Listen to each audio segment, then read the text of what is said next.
जय हिंद दोस्तों, मैं रजत मौर्य आप सभी का स्वागत करता हूं बहुजन साहित्य के इस यूट्यूब चैनल पर। आज के इस वीडियो में हम किसी किताब के ऊपर बात नहीं करेंगे। आज हम बात करेंगे एक पिक्चर की, जो कि अभी रिसेंटली पिछले कुछ 2-4 दिन के अंदर रिलीज हुई है Amazon प्राइम पर। वीडियो शुरू करने से पहले आप सभी को एक डिस्क्लेमर दे दूं यहां पर कि आप इस वीडियो को देखकर मुझे सब्सक्राइब ना करें, इस चैनल को बिल्कुल भी सब्सक्राइब ना करें।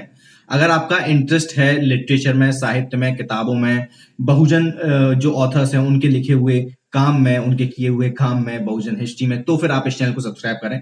एकदम सही जगह पर आप आए हैं। लेकिन इस वीडियो को देखकर आप ये सोचें कि मैं मूवीज के ऊपर बात करूंगा या फिर मैं मूवीज के रिव्यू करूंगा, तो कतई मत आइए, कतई सब्सक्राइब मत कीजिए इस चैनल को। वीडियो को पूरा देखिएगा और अगर आप लोग बहुजन साहित्य की आर्थिक मदद करना चाहते हैं, फाइनेंशियली हेल्प करना चाहते हैं, तो यहाँ स्क्रीन पर मेरे अकाउंट डिटेल आपको शो हो रहे होंगे। उसके माध्यम से आप जितनी चाहे उतनी समर्थन राशि हमें भेज सकते हैं। जिस पिक्चर की या जिस मूवी की मैं आप लोगों के साथ बात कर रहा हूं, उस पिक्चर में, उस मूवी में जो लीड एक्टर है वो है मिस्टर धनुष, और इस मूवी को डायरेक्ट किया है मिस्टर मारी ने। ये एक तमिल भाषा की मूवी है। ये आपको Amazon प्राइम पर देखने के लिए मिलेगी। Amazon प्राइम पर ये तमिल भाषा में ही है, लेकिन आप इसको इंग्लिश सबटाइटल के साथ देख सकते हैं। हालांकि पिक्चर का जो पूरा प्लॉट है वो अगर आप तमिल भाषा में भी देखेंगे तब भी आपको धीरे धीरे समझ में आने लगेगा। पूरी जो पिक्चर है वो आपको शुरू से लेकर आखिर तक बांध के रखती है, आपका ध्यान पूरा इधर उधर नहीं होने देती।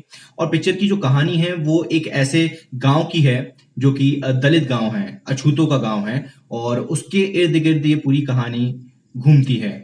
सबसे ज्यादा जो खास बात मुझे इस मूवी की लगी वो ये है कि इस पिक्चर के अंदर जो दलित कैरेक्टर्स हैं उनको बहुत दयनीय स्थिति में नहीं बताया। मतलब एक साधारण इंसान की तरह उन्हें बताया। वो अपने डेली के कामकाज करते हैं, गांव में बैठते हैं, ताश खेलते हैं, लड़कियों को लाइन भी मारते हैं। तो ये सारी चीजें बताई हैं इस मूवी में। क्योंकि आप अगर देखेंगे कि जो बॉलीवुड जो काम करता है तो दलितों को वो अलग तरीके से प्रोजेक्ट करता है। वहां पर या तो सीवर साफ करते हुए बताएगा, है ना, गंद साफ करते हुए बताएगा, या झाड़ू लगाते हुए बताएगा वो आपको, या फिर खाल उधेड़ते हुए, या फिर जूता बनाते हुए बताएगा। तो इस तरह के जो स्टीरियोटाइप स्टिग्मास हैं बहुजनों के ऊपर, स्पेशली अछूत कम्युनिटीज के ऊपर, दलित कम्युनिटीज के ऊपर, वो इस मूवी में दिखाई नहीं देते हैं। इस मूवी के जो डायरेक्टर हैं और जो लेखक हैं उन्होंने वाकई में बहुत ही उम्दा काम किया है। बहुत ही बारीक बारीक चीजों को बड़ी ही अच्छे तरीके से दर्शाया है। जैसे मैं एक दृश्य बताऊं कि गांव में एक बूढ़े व्यक्ति की मृत्यु हो जाती है तो वहां कोई रो नहीं रहा होता है, वहां लोग गाना बजा रहे होते हैं, लोग गाना गा रहे होते हैं, जो कि एक खास तरह का गाना है। और जो वाद्य यंत्र वहां पर इस्तेमाल किया गया है वो भी खास तरह का वाद्य यंत्र है, जो कि दलित कम्युनिटीज ही ज्यादातर बजाती हैं। तो ये दिखाता है कि कितनी डिटेल में जाके इस मूवी को रिसर्च किया है, इस मूवी के ऊपर, इस सब्जेक्ट के ऊपर, उसके बाद फिर इस चीज को बनाया है। डायरेक्टर ने पोनी होस का इस्तेमाल करते हुए बहुत ही शानदार और बहुत ही स्ट्रॉन्ग मैसेजिंग की है, बहुत ही स्ट्रॉन्ग मैसेज देने की कोशिश की है। मैं अभी ये यहाँ नहीं बताऊंगा कि वो मैसेज क्या है, आप लोग उसके लिए जाइए और मूवी देखिए, तो फिर आपको वो चीजें सारी समझ में आएंगी। डायरेक्टर ने इस मूवी के अंदर जो बहुजन समाज है, बहुजन समाज में जो दलित कम्युनिटी है, जो अछूत कम्युनिटी है, उसकी क्या चुनौतियां होती हैं उनको बखूबी दर्शाया है। कहीं पर भी मुझे ऐसा लगा नहीं कि कुछ बनावटी है। बहुत ही सारी चीजें नेचुरल मुझे लग रही थी। मेरी जितनी समझ है मैं उसके हिसाब से बता रहा हूं, मैं कोई एक्सपर्ट नहीं हूं।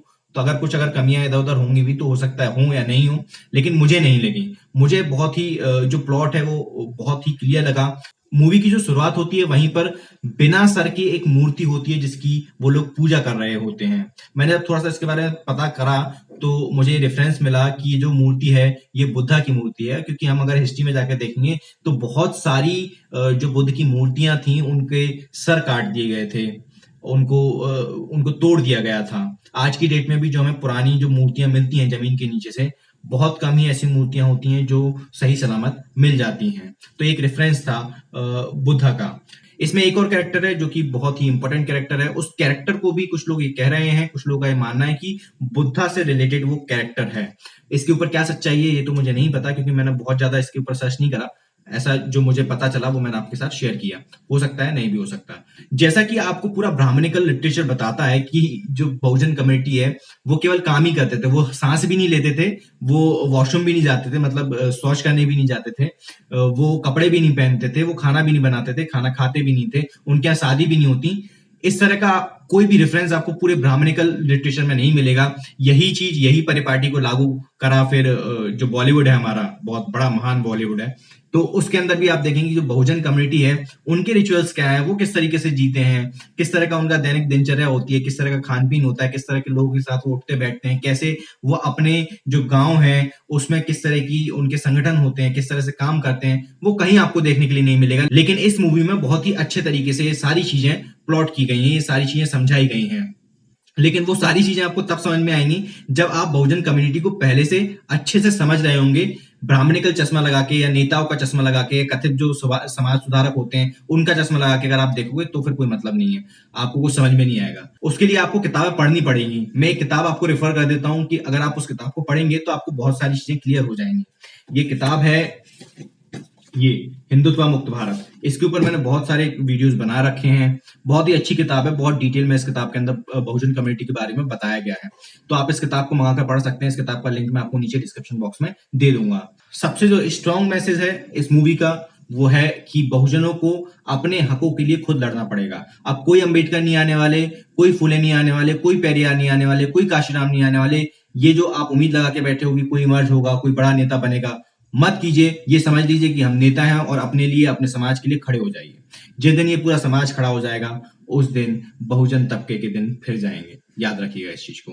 यही मैसेजिंग ये मूवी करती है, यही मैसेज ये मूवी देने का काम करती है कि आपको अपने लिए खुद ही खड़ा होना पड़ेगा और अकेले नहीं, मतलब समाज के साथ, समाज को लेकर खड़ा होना पड़ेगा। अगर आप खड़े हो चुके हो तो ये आपकी जिम्मेदारी है कि आप समाज को जगाओ।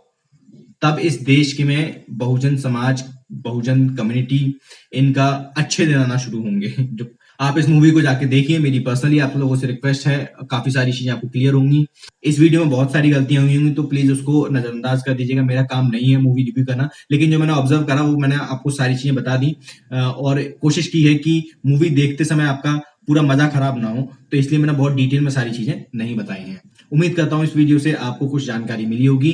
अगर जानकारी मिली है तो प्लीज अपने दोस्तों के साथ शेयर करें, नीचे कमेंट करके बताएं वीडियो कैसा लगा। मैं रजत मौर्य मिलता हूं आपसे अगली वीडियो में फिर किसी किताब के साथ। तब तक अपना और अपनों का ध्यान रखें, पढ़ने की आदत को विकसित करें, क्योंकि पढ़ेगा इंडिया तभी तो बढ़ेगा इंडिया। जय भीम, जय भारत, जय संविधान, जय जोहार।